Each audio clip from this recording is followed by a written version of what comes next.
Welcome back to my channel, folks. If you're new here, my name is John, and I'm your guide into the spine-tingling world of the unknown.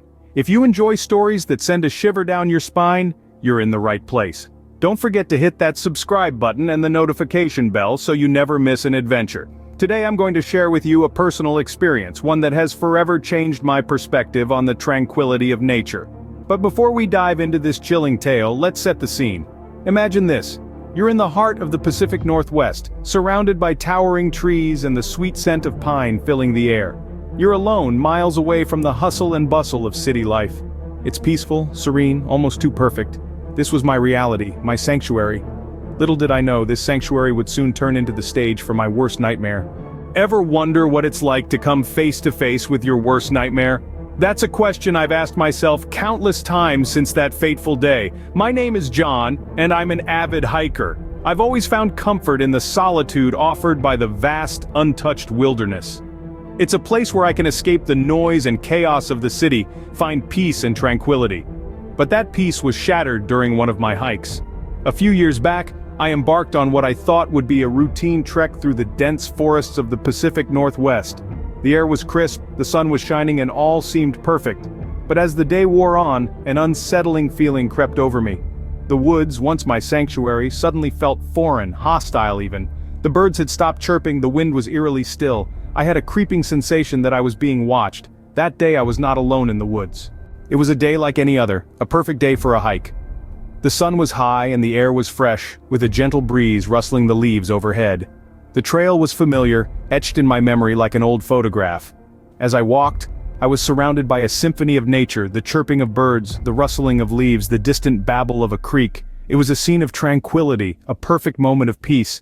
Yet somewhere between the whispering wind and the rustling leaves, something felt off. The forest, usually alive with a myriad of sounds, began to resonate with unfamiliar noises. A low growl here, a snap of a twig there. It was as if I was being watched, studied from the shadows. A feeling of unease started to creep up my spine, prickling at my senses. The harmony of nature seemed to dissolve into a disconcerting silence. But then, the forest fell eerily silent. In that silence I felt a presence. Something was there with me. An unease was growing within me, a shiver that wasn't from the cold. It was a dread that was creeping in, slithering like a serpent in the pit of my stomach, a feeling of being watched. There was a rustle, a soft disturbance in the snow-laden woods.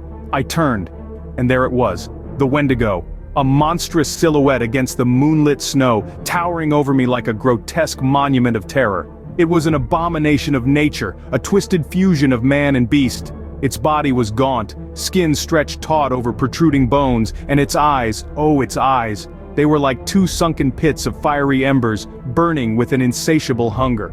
Its head was crowned with antlers, a savage reminder of its predatory nature. Its mouth, a gaping maw, was filled with jagged yellowed teeth, each one promising a fate worse than death. The Wendigo let out a sound that no creature of this earth should be capable of making. It was a guttural, bone-chilling howl, a symphony of pain and despair that echoed through the silence of the night. It was a sound that spoke of unspeakable horrors, of countless lives taken, of a hunger that could never be sated. In its presence, time seemed to stand still. The once comforting solitude of the woods now felt like a cold, suffocating tomb. My heart pounded in my chest like a war drum, each beat a stark reminder of the precarious line between life and death. I wanted to run, to escape from this nightmare, but my legs refused to obey. It was as if I was caught in the Wendigo's hypnotic gaze, a helpless prey in the face of an apex predator. I was a puppet, my strings pulled by an insurmountable fear. And then, in the face of this monstrous entity, in the deathly silence of the woods, I realized a terrifying truth. I was not alone in the wilderness. I was in the territory of a creature from the darkest corners of folklore, a creature that feasted on fear. I was frozen in fear, my heart pounding in my chest. In the face of death, your survival instincts kick in. That's what they say, right? You don't think, you just do. That's exactly what happened to me. As the Wendigo's blood-curdling screech echoed through the trees, I was already in motion. My mind was a whirl of chaos, but beneath that turmoil something primal had taken over. A raw, animalistic instinct that knew only one thing: I had to run. And run I did. My heart pounded in my chest like a war drum, setting a frenzied tempo for my desperate sprint. The forest was a blur, trees whipping past me as I darted through the undergrowth. My lungs screamed for air, my legs burned with exertion, but I couldn't afford to slow down. Not even for a moment. The Wendigo was on my tail, its monstrous footsteps thundering behind me, matching my pace with an eerie ease. Every snap of a twig, every rustle of leaves, sent a fresh wave of terror coursing through my veins. I could almost feel its hot breath on the back of my neck, its chilling presence looming over me. But fear, in that moment, became my ally. It fueled my flight, pushing me beyond the limits of my endurance. Then, just when I thought I couldn't run any longer, when my strength was on the brink of giving out, a beacon of hope pierced the darkness. The edge of the forest. Civilization. I burst from the tree line, stumbling onto the asphalt of a deserted road. I didn't stop running, not until the monster's guttural growls and the whispering trees were a distant memory. It took a long time for my heartbeat to return to normal, for the adrenaline to leave my system.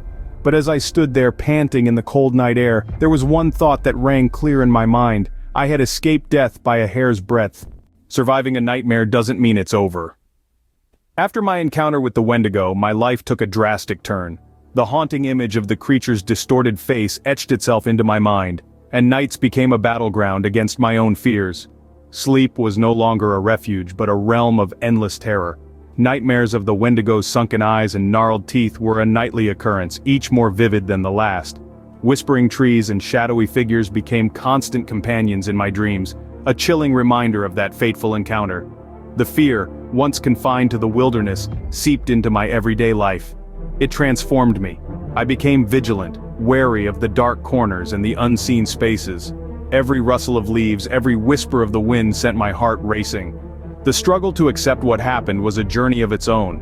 I wrestled with the truth, the reality of the Wendigo, and the profound impact of this encounter. It changed my perspective on the world, on the unseen and the unknown. I survived, but the horror of the Wendigo will never leave me.